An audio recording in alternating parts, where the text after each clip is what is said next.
لله نحمده ونستعينه ونستغفره ونؤمن به ونتوكل عليه ونعوذ بالله من شرور أنفسنا ومن سيئات أعمالنا من يهده الله فلا مضل له ومن يضلله فلا هادي له ونشهد أن لا إله إلا الله وحده لا شريك له ونشهد أن سيدنا ومولانا محمدا عبده ورسوله أما بعد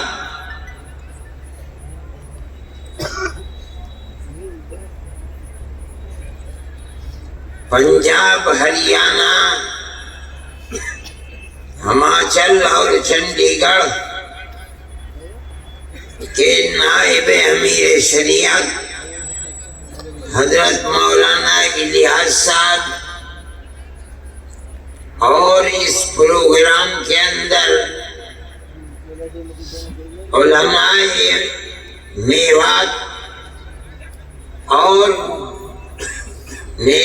اور قرب و جوار کے شریک ہونے والے علماء سے وابستہ حضرت امیر شریعت سے وابستہ اور جمعیت علماء سے تعلق محبت رکھنے والے ورکرز اور افراد، میں اپنی عمر اور طرح طرح کے عوارض اور بیماریوں کی وجہ سے حقیقت یہ ہے کہ آنے کے لائق نہیں تھا، لیکن حضرت مولانا محمد الیاس صاحب نائب امیر شریعت اور میرے محترم میاں جی رمضان صاحب اور دوسرے جمعیت کے احباب کا اصرار تھا، میں آ گیا۔ اور اگر مجھے یہ معلوم ہوتا کہ یہ جگہ 100-125 کلومیٹر ہے تو میں ہرگز بھی نہ آتا۔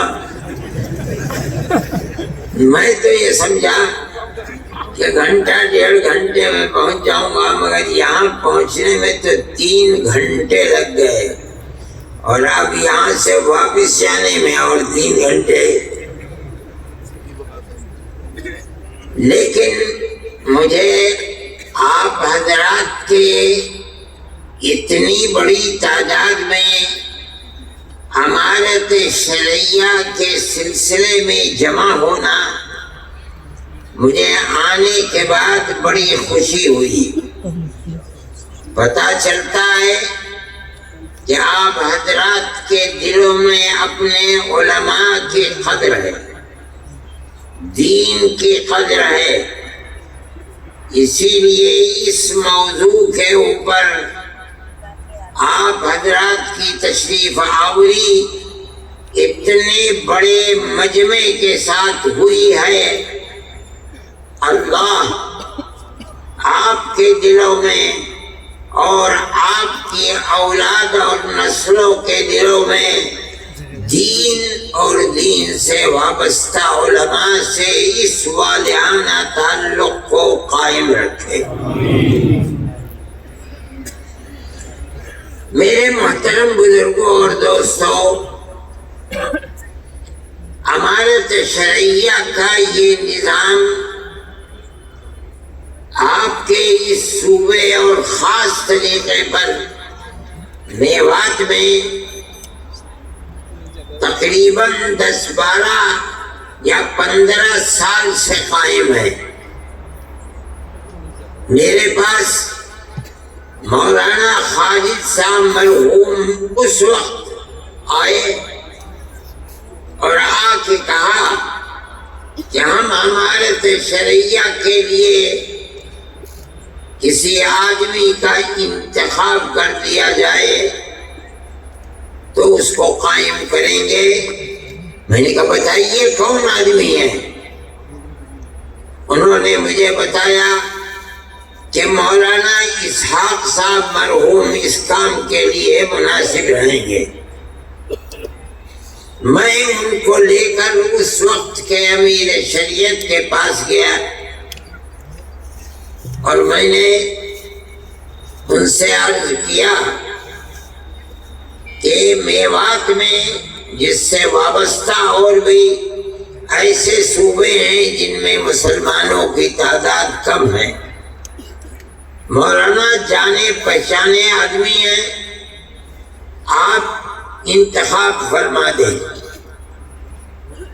اللہ غریق رحمت فرمائے، انہوں نے میرے سامنے ہی ایک کاغذ کے اوپر مولانا اسحاق صاحب کا نام لکھ کر کے اور 2-4 جملے کہ میں ان کو نائب امیر شریعت کی حیثیت سے ان کے نام کو منظور کرتا ہوں، وہ مجھے دے دیا۔ میں نے مولانا خالد صاحب مرحوم کو دے دیا۔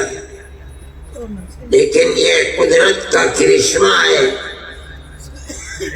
کہ مولانا اسحاق صاحب بیمار ہو گئے اور ایک لمبی بیماری صاحب فراش، چلنے پھرنے سے معذور ہو گئے۔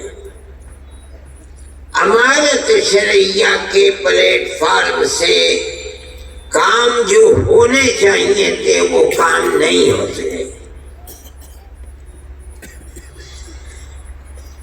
حقیقت یہ ہے کہ اگر مولانا صحت مند ہوتے اور امارت شرعیہ کے پلیٹ فارم سے متحرک ہوتے، کام کرتے، تو اس وقت ان کے دنیا سے جانے کے بعد امیر شریعت کے لیے کام کی ڈگر، کام کا نہج، کام کا طریقہ مشہور و معروف ہوتا اور موجودہ نائب امیر شریعت کو کام کرنے میں سہولت ہوتی۔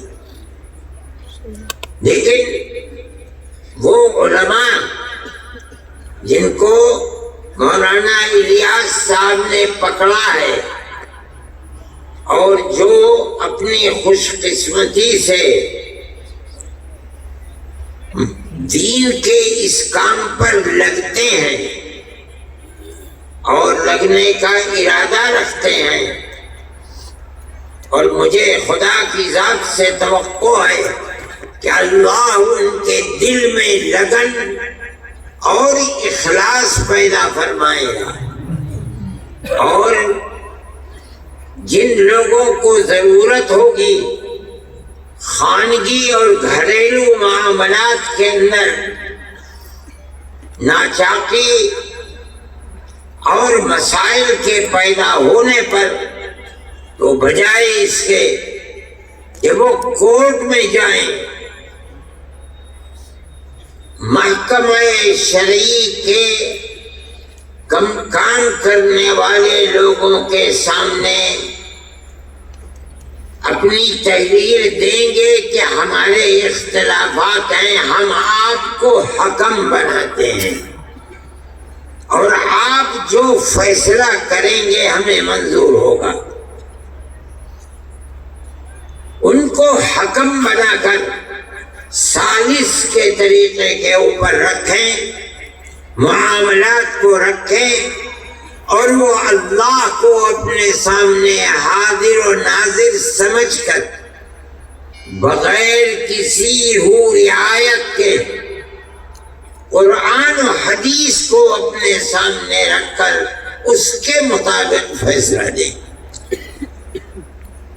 یہ ضروری ہے آپ اس چیز کو سمجھیں کہ عدالتی نظام ساری دنیا کے اندر رائج ہے،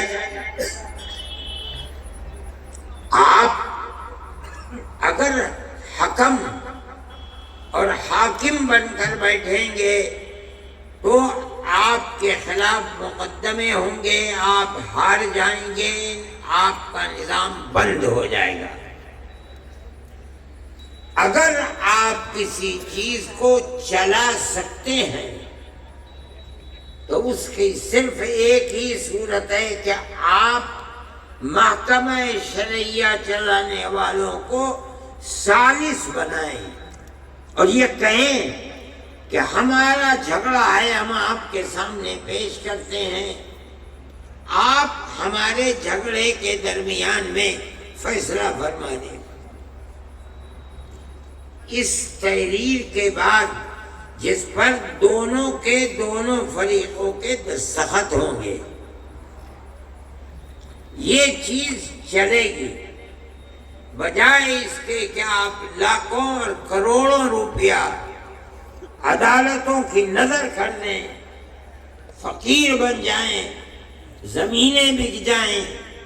یہ بہت آسان چیز ہے کہ جس کو مثل مشہور ہے کہ ہلدی لگی نہ پھٹکری اور رنگ آیا چوکھا، اس طریقے پر آپ کام کر سکیں گے۔ لیکن میں حضرت مولانا سے عرض کرتا ہوں کہ جو حکم بنیں گے، ثالث بنیں گے، وہ مدرسوں کے پڑھانے والے لوگ ہوں گے۔ یہ ایک دوسرا موضوع ہے کہ دو آدمیوں کے درمیان میں دونوں کے بیانات لینا، ان بیانات کو لے کر کے پھر آپس میں ہو سکتا ہے ضرورت جرح کی پڑ جائے،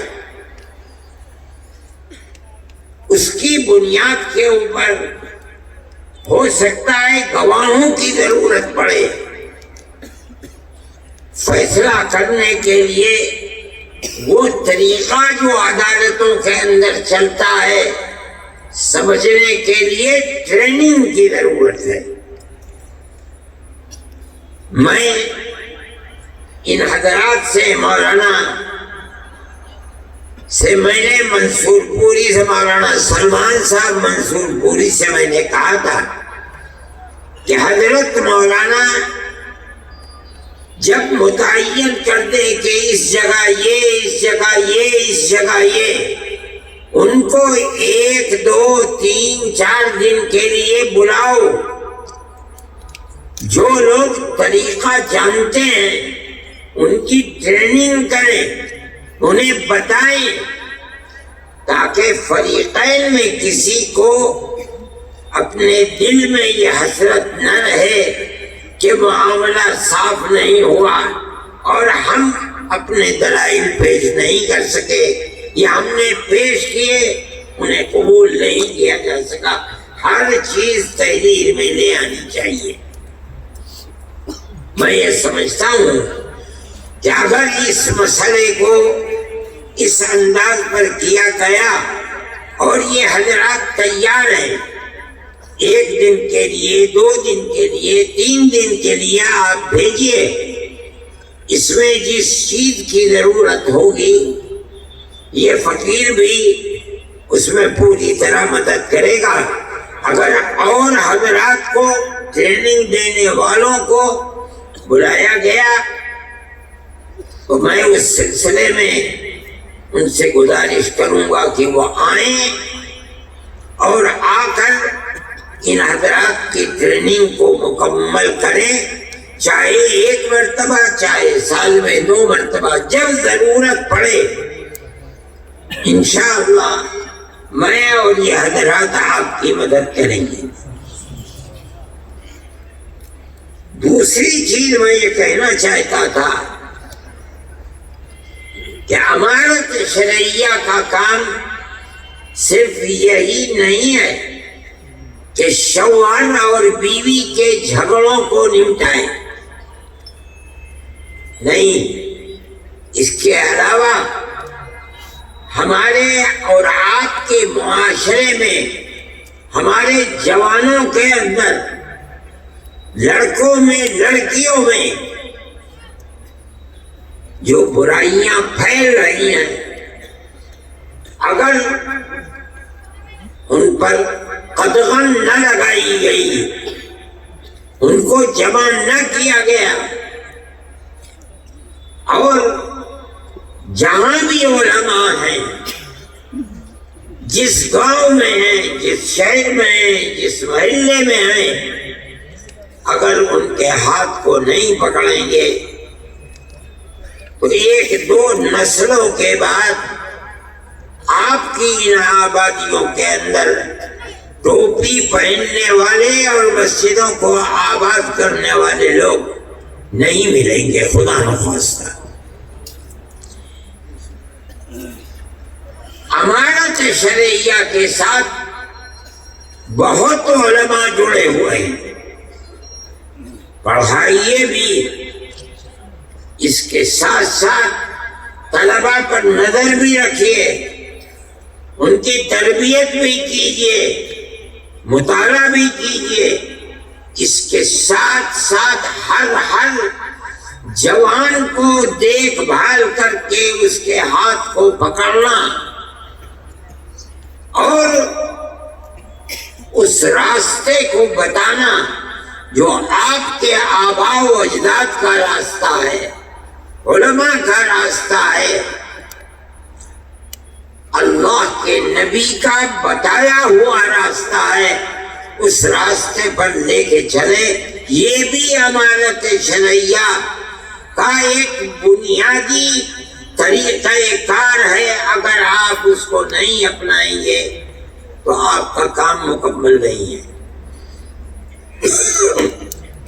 وہ ماں باپ جو اپنے بچے کو دیکھ رہے ہیں کہ وہ راستے سے ہٹا ہوا ہے، علماء کو بتائیں، علماء کا یہ فرض ہے کہ جائے، قریب کرے، محبت اور پیار کے ساتھ سمجھائے، اور امر بالمعروف اور نہی عن المنکر کر کے اس کو سیدھے راستے پر لائے۔ یہ فرض ہے۔ مجھ سے لوگوں نے اس سفر میں بھی بتایا، پہلے بھی بتاتے ہیں کہ لوگوں کے اندر جوا، سٹا، شراب، بدکاری پہلے سے بہت زیادہ ہے،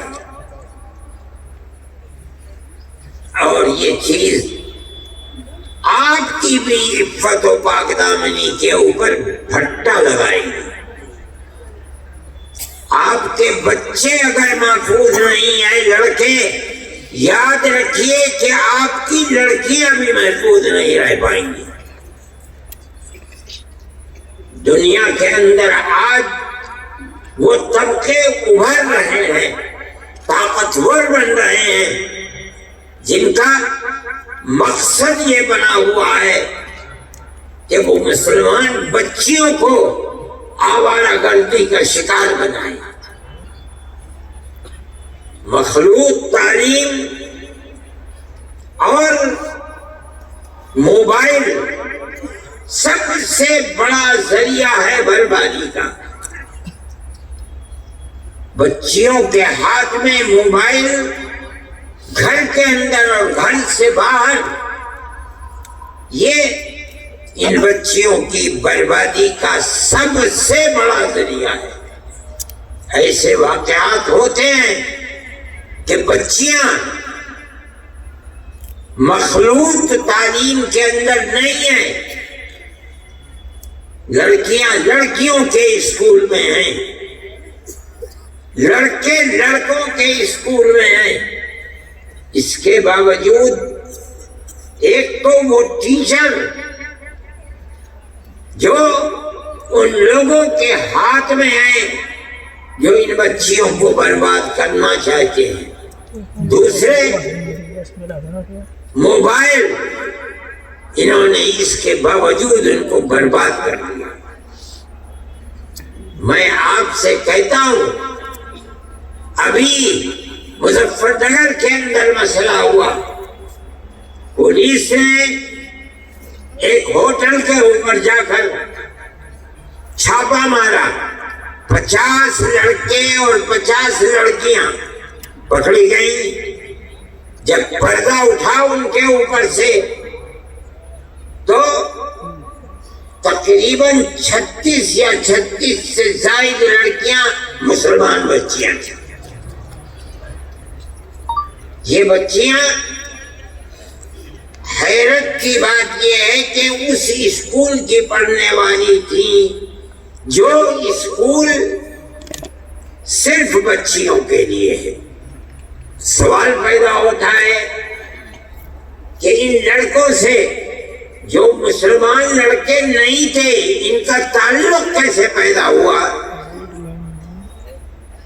اس کی دو ہی چیزیں ہیں کہ جو ٹیچر ہیں وہ مسلمان نہیں ہیں، حالانکہ عورتیں ہیں۔ دوسری چیز موبائل، اس نے تباہ کر کے رکھ دیا۔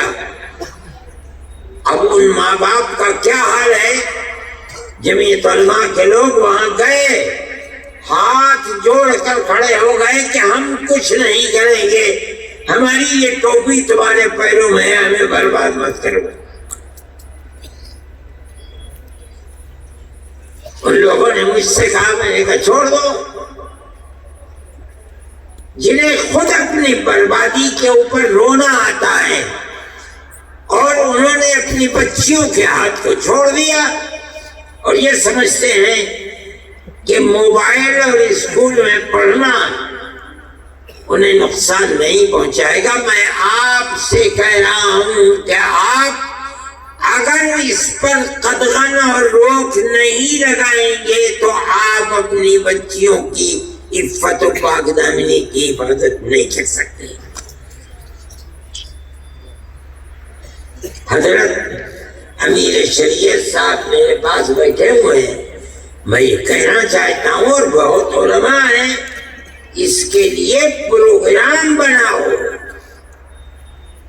اپنی قوم کو راہ راست پر کس طرح لایا جا سکتا ہے، اپنی زندگی کو کھپا دو، لگا دو۔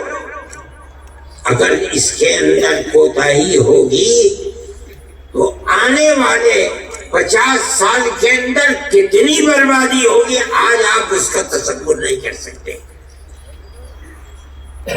ایسے لوگ ہیں ملک کے اندر جن کا پروگرام یہی ہے کہ مسلمانوں کے گھروں کے اندر عفت و پاک دامنی کا جنازہ نکالا جائے، اور وہ اس کے اوپر لگے ہوئے ہیں۔ میں خواہ اس چیز کو، یہ مجمع، یہ جلسہ وہ سننے کے لیے نہیں ہے۔ میں یہ کہتا ہوں، ماں باپ سے بھی کہتا ہوں، علماء سے بھی کہتا ہوں،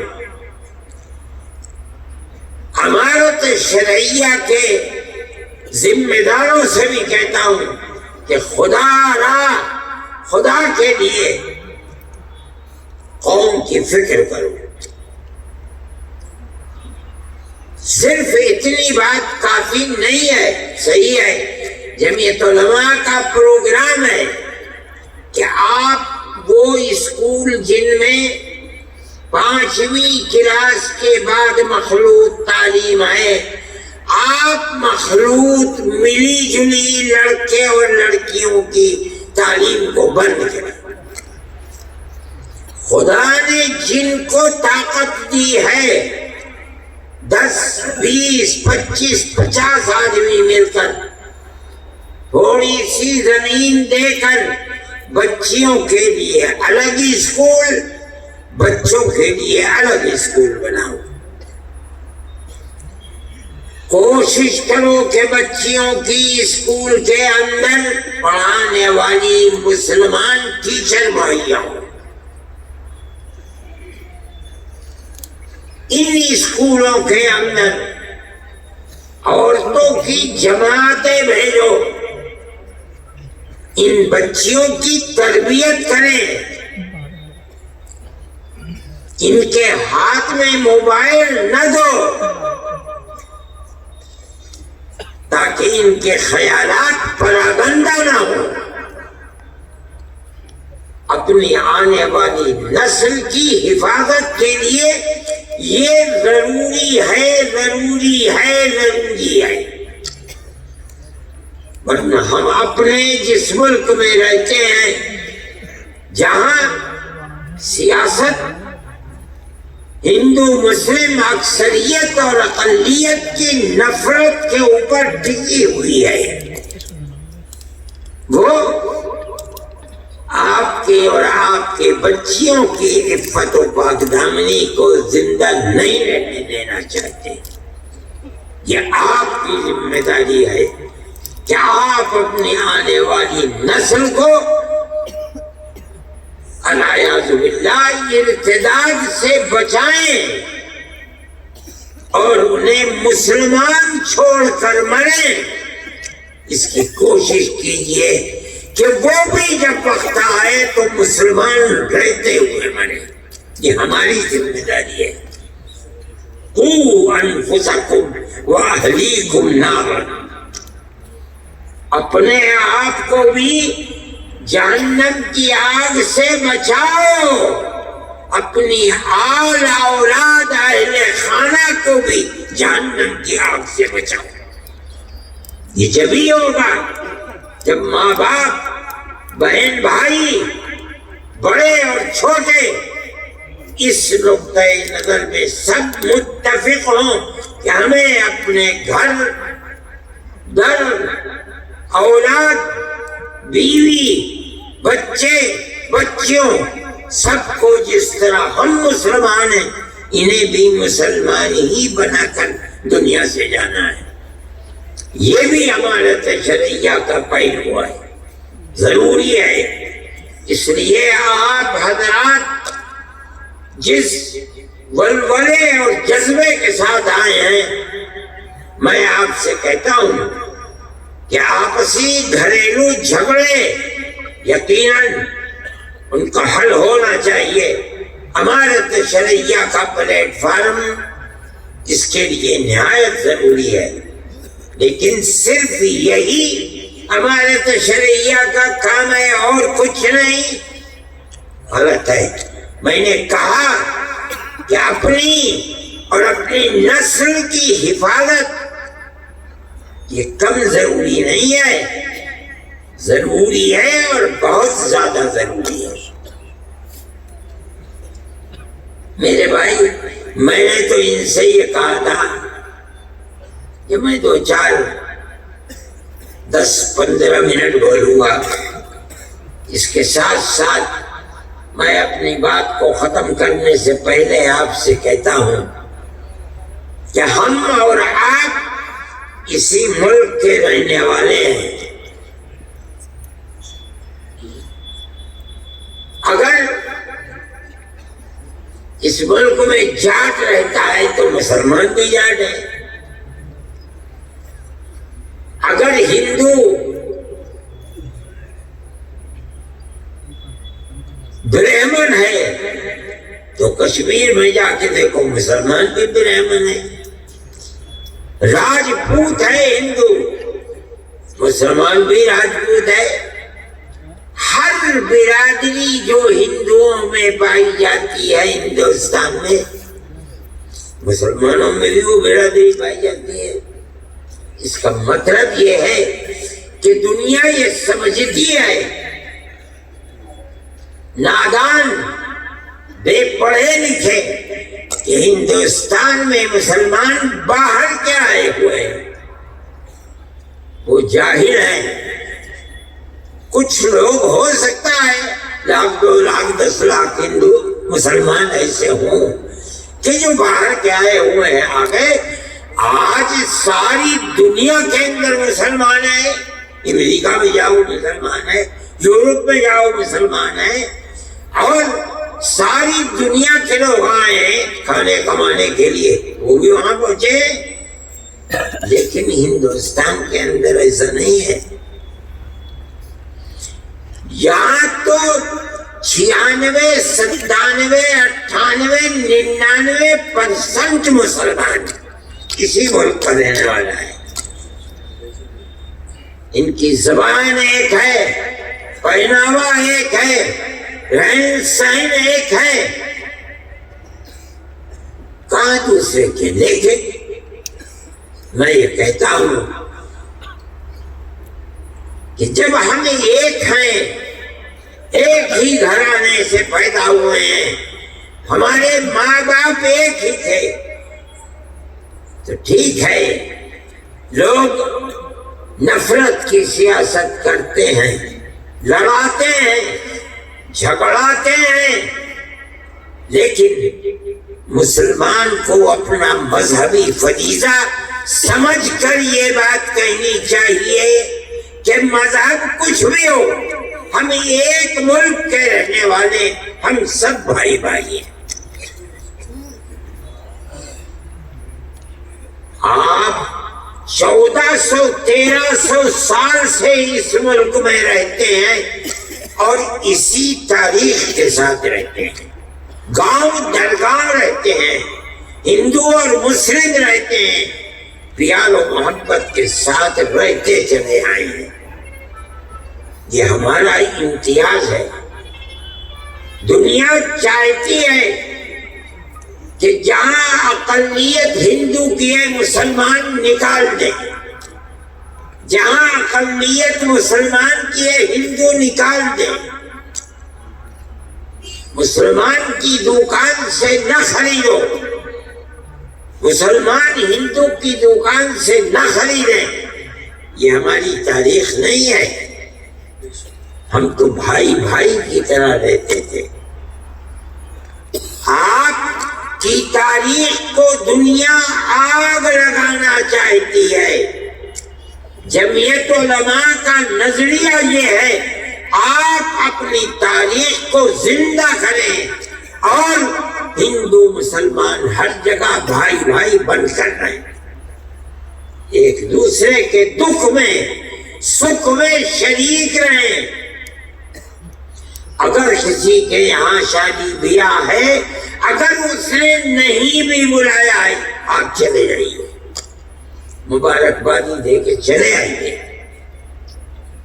لیکن اگر آپ الگ رہیں گے اس کا مطلب یہ ہے کہ ملک کی وہ فرقہ پرست طاقتیں جو الگ کرنا چاہتی ہیں، آپ اپنے عمل سے انہیں کامیاب بنا رہے ہیں اور ملک اس طرح برباد ہو جائے گا۔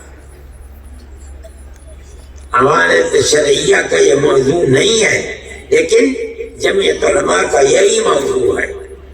میں اتنا بڑا آپ کا مجمع ہے، میں اس دن دلی کے اندر میرا جلسہ تھا، ایک پنڈت جی کا بھائی میں بھی آؤں گا، اتنا بڑا ٹیکا یہاں لگا ہوا، صبح صبح آ گئے۔ میں نے کہا پنڈت جی چلو، وہ آ کے میرے پاس ہی بیٹھ گئے، بہت دیر دیکھتے رہے دائیں بائیں۔ اس کے بعد جب میں نے انہیں فون کیا بعد میں، پنڈت جی گئے تھے کیا دیا؟ کہنے لگے جی میں نے تو اپنے جیتے جی اتنا بڑا مجمع دیکھا نہیں تھا۔ میں نے کہا کوئی خراب بات راجی کیا بات کرو، اچھی بات کی تھی۔